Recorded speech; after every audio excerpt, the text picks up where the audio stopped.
2026년 3월 3일 화요일 전 세계 금융시장을 완전히 뒤흔든 충격적인 장마감 리포트들이 막 도착했습니다. 우리 청취자 여러분, 오늘의 심층 탐구에 오신 것을 환영합니다. 네, 반갑습니다. 오늘 하루 정말 다들 정신 없으셨을 텐데요. 그러니까요. 오늘 우리가 직면한 상황은 그냥 단순하게 주식이 오르고 내린 그런 날이 아니잖아요. 미국과 이란의 무력 충돌이라는 진짜 메가톤급 지정학적 위기가 터진 거니까요. 맞습니다. 사실 뉴스 헤드라인만 보면 당장이라도 모든 걸 팔고 도망쳐야 할 것 같은 공포감이 들죠. 네. 근데 오늘 우리의 미션은 그냥 전쟁이 났다, 큰일 났다, 이걸 앵무새처럼 반복하려는 게 아닙니다. 이 엄청난 위기 앞에서 글로벌 자본이 보여준 아주 기묘하고 또 역설적인 움직임을 해독해보려는 거죠. 아주 중요한 포인트입니다. 표면적인 수치 이면에 숨겨진 자본의 논리를 읽어내는 게 핵심이거든요. 맞아요. 똑같은 전쟁 위기를 맞았는데 왜 한국 코스피는 7% 넘게 폭락하면서 막 위른바 검은 화요일에 맞은 반면에 바다 건너 미국 나스닥은 오히려 상승 마감이라는 완벽한 디커플링을 보여줬죠. 네, 바로 그겁니다. 오늘 이 방대한 데이터들 속에서 어떤 거대한 자본의 이동 패턴이 숨어 있는지 청취자 여러분과 함께 깊숙이 파헤쳐 보겠습니다. 자, 하나씩 풀어볼까요? 먼저 오늘 한국 증시의 처참한 성적표부터 봐야겠습니다. 네, 오늘 쏟아진 데이터들은 그야말로 한국 시장의 민낯을 가감없이 보여줬습니다. 진짜 숫자를 보고 내 눈을 의심했다니까요. 오늘 코스피 지수가 무려 452포인트가 증발했습니다. 5,791로 마감했는데 하루 만에 7.24%가 날아간 거예요. 코스닥도 4.62% 빠졌고요. 단순히 지수만 빠진 게 문제가 아닙니다. 대한민국을 대표하는 핵심 시가총액 상위 종목들이 직격탄을 맞았죠. 삼성전자가 9.88% 폭락했고 SK하이닉스도 11.50%나 주저앉았습니다. 와, 진짜 국민 주식들이 그렇게 무너지다뇨. 게다가 전기가스 업종은 무려 11.04%가 폭락했더라고요. 우리가 에너지를 전량 수입에 의존하니까 중동 지정학적 리스크에 얼마나 취약한지 경제구조의 뇌관을 그냥 건드려버린 느낌이었습니다. 네, 수출 주도용의 에너지 수입 의존도가 높은 한국 시장의 구조적 한계가 적나라하게 드러난 하루였죠. 근데 여기서 주목할 만한 흥미로운 점은요. 이 거대한 폭락장 속에서 나타난 투자자 주체별 매매 동향입니다. 아, 누가 팔고 누가 샀느냐. 맞습니다. 패닉셀링의 주체와 그걸 받아낸 주체가 극명하게 엇갈렸거든요. 오늘 외국인 투자자들이 한국 증시에서 1,556만 주를 시장에 집어던졌습니다. 지정학적 리스크 터지자마자 그냥 신흥국 자산부터 현금화하는 전형적인 기계적 매도세였군요. 네, 공포에 기반한 탈출이자 알고리즘 매도였죠. 그런데 이 막대한 물량을 누가 흡수했느냐? 바로 개인 투자자들입니다. 오늘 개인이 무려 1,312만 주를 순매수하면서 외국인 물량을 온몸으로 받아냈습니다. 사실 제가 데이터를 뜯어보니까 개인들의 이 매수세가 단순히 싼 값에 줍는 저점 매수라고만 보기는 어렵더라고요. 오늘 나온 여러 리포트에서 공통적으로 경고하는 게 바로 B2입니다. 신용융자를 활용한 레버리지 자금 말이죠. 네. 지수가 단기간에 7% 넘게 빠지니까 이걸 과대 낙폭이라고 해석하고 V자 반등 노리면서 빚내서 들어온 자금이 꽤 많다는 건데 이거 상당히 우려스러운 대목 아닌가요? 아주 날카로운 지적입니다. 기업의 펀더멘털이 멀쩡한데 일어난 단기 하락이라면 빚을 내서라도 저점을 잡는 게 유효한 전략일 수 있어요. 하지만 지금은 상황이 완전히 다릅니다. 트리거가 전쟁이니까요. 그렇죠. 언제 끝날지 모르는 통제 불가능한 외부 변수잖아요. 빚내서 주식 샀는데 여기서 주가가 한 번 더 출렁이거나 횡보가 길어지면 어떻게 될까요? 증권사에서 가차없이 반대매매 들어가겠죠. 강제로 하한가에 팔아버리는 걸로? 바로 그겁니다. 투자자 의사와 상관없이 물량이 쏟아지게 되죠. 즉, 개인들의 B2 훈량이 또 다른 폭락을 부르는 시한폭탄으로 지금 시장에 장전되어 있다는 걸 객관적으로 아셔야 합니다. 하락장 속의 B2가 하방 압력을 가중시킨다는 거 청취자 여러분도 꼭 주의하셔야겠습니다. 자, 여기서 정말 흥미로운 부분이 등장합니다.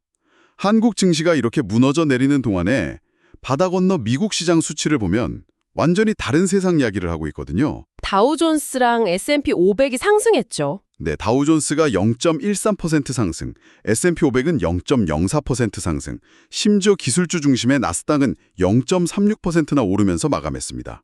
아니, 전쟁이라는 이 엄청난 악재가 터졌는데 미국 증시, 특히 나스닥이 올랐다는 건 시장이 이걸 다른 방식으로 해석했다는 거잖아요. 직관적으로는 전쟁 나는데 주식 오르는 게 진짜 모순처럼 느껴지시죠. 그런데 여기에는 월가 특유의 아주 냉혹한 심리적 기제가 작동하고 있습니다. 월가에서는 이걸 불확실성 해소, 즉 Resolution of Uncertainty라고 부릅니다. 아, 불확실성 해소요? 사실 지난 몇 주 동안 언제 타격할 거냐, 규모는 얼마나 될 거냐 하면서 시장이 극도의 피로감을 느끼고 있긴 했어요. 맞습니다.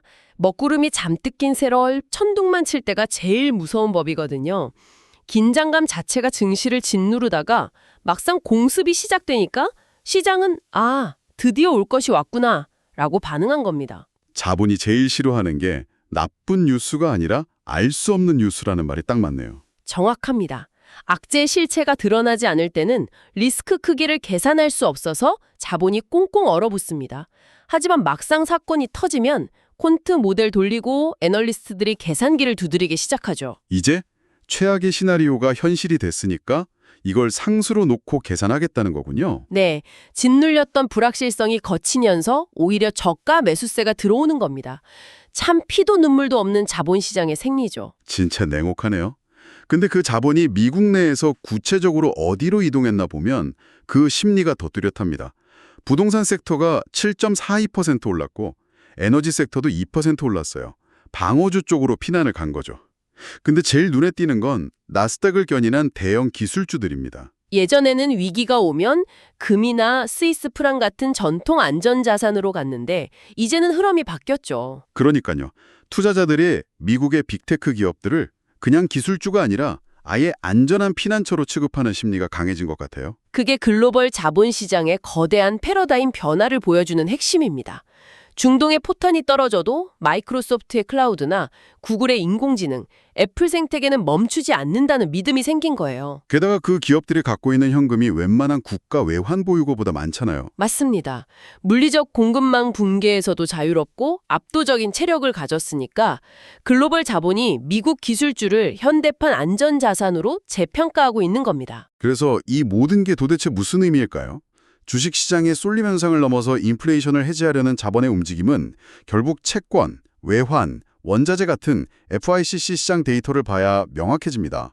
당장 오늘 원유 시장만 봐도 패닉 그 자체였거든요. WTI 원유 가격이 하루 만에 배럴당 2.62달러 급등하면서 72.72달러를 기록했죠. 이게 단순히 폭탄이 떨어져서가 아니라 이란 쪽 발언 수위 때문이었잖아요. 네, 호르무즈 해협을 지나는 선박은 모두 불태우겠다는 무시무시한 봉쇄 위협을 했죠. 청취자 여러분도 아시겠지만 호르무즈 해협은 전 세계 원유 물동량의 20%가 통과하는 대동맥입니다. 거기가 막히면 단순히 기름값 오르는 걸로 안 끝나죠. 글로벌 공장 가동 비용이 수직 상승하고 인플레이션 통제 불능 상태로 갈 텐데 시장이 이 병목 현상에 선제적으로 베팅을 한 거네요. 정확합니다. 원유 급등은 직관적인 결과인데 오늘 FICC 시장에서 진짜 놀라운 건 따로 있었습니다. 맞아요. 저도 오늘 데이터 분석하면서 가장 머리를 한 대 맞은 것 같았던 게 바로 안전자산의 가격 흐름이었어요. 인류의 부를 지켜온 절대적 실물 자산인 금값이 1온스당 18달러 올라서 오늘 10만 3천 달러를 기록했단 말이죠. 그런데 비트코인도 현물 ETF 순유입에 힘입어 무려 1240달러 급등했습니다. 네, 비트코인도 똑같이 10만 3천 달러를 찍었습니다. 금과 비트코인이 이 전쟁통에 우연의 일치처럼 같은 가격표를 달고 랠리를 펼친다는 거, 이거 너무 상징적이지 않습니까? 자본주의 역사에 남을 아주 매력적인 디테일입니다. 중앙은행 통제를 받는 실물금과 철저히 탈중앙화된 데이터 쪼가리인 비트코인이 위기 상황에서 동일한 가치를 부여받은 거니까요. 자본이 위험을 피하는 방식이 다원화되었다는 뜻이군요. 네. 기성세대나 전통 금융권은 여전히 실물도를 방패로 쓰지만 새로운 세대의 거대 자본과 기관 투자자들은 비트코인을 디지털 금으로 완벽하게 인정하고 있다는 명백한 증거입니다. 극단적 아날로그와 극단적 디지털이 위기 속에서 동기화되는 현상. 이게 2026년 금융시장의 현주소입니다. 진짜 소름 돋는 통찰이네요. 자, 이쯤에서 환율 시장의 아이러니도 꼭 짚고 넘어가야겠습니다. 오늘 코스피 7% 빠지고 외국인이 1,500만 주 넘게 팔고 나갔잖아요. 상식적으로 원화를 팔고 달러를 샀으니 원달러 환율이 수십 원 폭등해야 정상이죠. 맞아요. 달러가 미친 듯이 비싸져야 하는데 오늘 원달러 환율은 오히려 5.30원 하락한 1,465.16원으로 마감했어요. 우리 청취자 여러분들도 수치 보고 고개 갸웃하셨을 겁니다. 한국 경제에 위기가 왔는데 왜 원화 가치가 올랐을까요? 글로벌 외환 시장의 역학 구조를 뜯어보면 이유가 명확해집니다. 환율은 상대평가니까요. 오늘 글로벌 외환 시장에서 달러 인덱스 자체가 하락했습니다. 유럽중앙은행이 금리 인하 경로를 매파적으로 갈 수 있다는 분석 나오면서 유로화가 강세를 보였고 그게 달러 가치를 기계적으로 짓눌러버린 거군요. 완벽한 분석입니다. 오늘 원달러 환율 하락은 한국 경제 기초 체력이 좋아서가 전혀 아닙니다. 유로화 강세에 따른 착시 현상에 불과하죠. 거기다 외환 당국 미세 조정에 대한 경제감, 수출 기업들 내고 물량 같은 방어적 매수가 얽히면서 만들어진 아이러니입니다. 숲 전체 통화 흐름을 안 보고 환율 숫자 하나만 보면 완전히 오판하기 딱 좋은 시장이었네요. 자, 이제 시선을 넓혀서 이 위기가 글로벌 증시 전반에 어떻게 스며들었는지 지도를 한번 펼쳐보죠.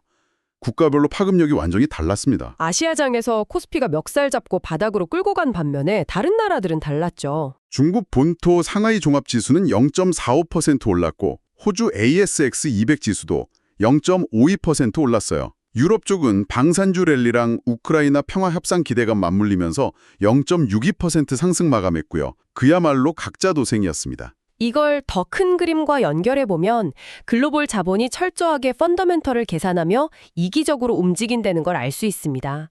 호주 지수 상승은 명확하죠. 자원 수출국이니까 유가, 원자재 폭등이 증시를 끌어올린 겁니다. 중국은 정부 통제력과 내부 부양책이 방어막 역할을 한 거고요. 반면 천연자원 없이 원자재 수입해서 가공 수출하는 한국 증시는 유가 급등과 지정학적 리스크의 충격파를 맨몸으로 다 맞을 수밖에 없는 가장 취약한 고리였던 거죠. 우리가 처한 위치가 참 뼈아프네요. 이렇게 변동성이 극에 달한 상황일수록 앞으로 발표될 거시경제 지표들에 더 예민하게 안테나를 세워야 하잖아요. 당장 이번 주에 청취자 여러분이 놓쳐서는 안 될 지표들이 줄줄이 대기 중이죠. 네, 전쟁이라는 이슈가 너무 크지만 자본시장은 결국 실물 펀더멘털을 확인하고 싶어 합니다.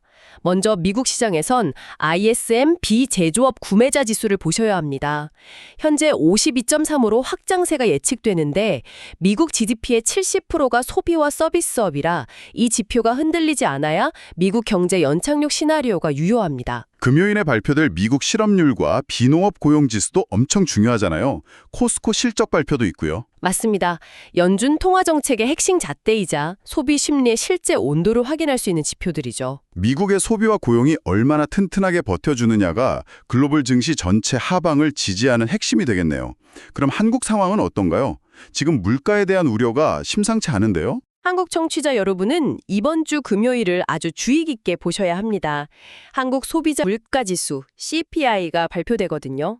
컨센서스는 2.1% 상승으로 비교적 안정적이지만 문제는 시차입니다. 오늘 목격한 유가 폭등이나 해상 운임 급등이 시차를 두고 반영되겠죠? 네, 수주에서 수개월 뒤 결국 제조업 원가 상승과 수입 물가 급등으로 이어집니다.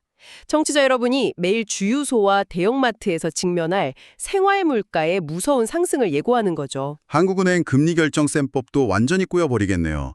당장 우리 가처분 소득에 빨간불이 켜질 수 있으니 단단히 대비하셔야겠습니다. 오늘 살펴본 3월 3일의 장마감 리포트는 단순한 숫자의 나열이 아니었습니다. 자원 빈국인 한국 경제의 취약성, 위기 속 방어력을 뽐낸 미국 빅테크, 그리고 극도의 공포 속에서 금과 비트코인으로 동시에 피신하는 자본의 양면성까지 다 확인했네요. 글로벌 자본주의 민낯과 인간 심리 모순이 적나라하게 교차하는 파노라마였죠. 이 지점에서 우리 청취자 여러분 스스로에게 던져볼 만한 아주 중요한 질문이 하나 생깁니다. 어떤 질문이죠? 앞서 금과 비트코인이 똑같이 10만 3천 달러 가치를 인정받았다고 했잖아요. 만약 오늘 밤 호르무즈 해협이 완전히 막히고 에너지 공급이 끊겨서 글로벌 통신망, 전력망까지 셧다운되는 진정한 의미의 시스템 붕괴가 온다면 어떻게 될까요? 와, 완전한 셧다운이요. 세상의 모든 불확실성이 극에 달했을 때 여러분은 손에 직접 쥘 수는 있지만 무거운 금괴를 믿으시겠습니까? 아니면 인터넷만 연결되면 국경 없이 이동하지만 네트워크가 끊기면 무용지물이 되는 디지털 지갑 속 비트코인을 위기 속 진짜 화폐라고 믿으시겠습니까? 실물이냐, 네트워크냐, 위기의 순간에 인간이 무엇을 신뢰할 것인가에 대한 아주 날카롭고 본질적인 질문이네요. 청취자 여러분은 어느 쪽에 자신의 불을 맡기시겠습니까? 오늘 저희가 남겨드린 이 도발적인 질문, 남은 하루 동안 찬찬히 고민해 보시기 바랍니다. 정답은 없겠지만 이 고민의 과정이 여러분을 훨씬 더 통찰력 있는 학습자로 만들어줄 거라 믿습니다. 네, 스스로 질문을 던져보는 것 자체가 투자의 안목을 넓히는 길이니까요. 오늘의 심층 탐구는 여기까지입니다. 다음 시간에도 세상을 움직이는 가장 날카롭고 깊이 있는 자료들을 가지고 여러분의 지적 호기심을 채워드리고 돌아오겠습니다. 함께해 주신 청취자 여러분, 감사합니다.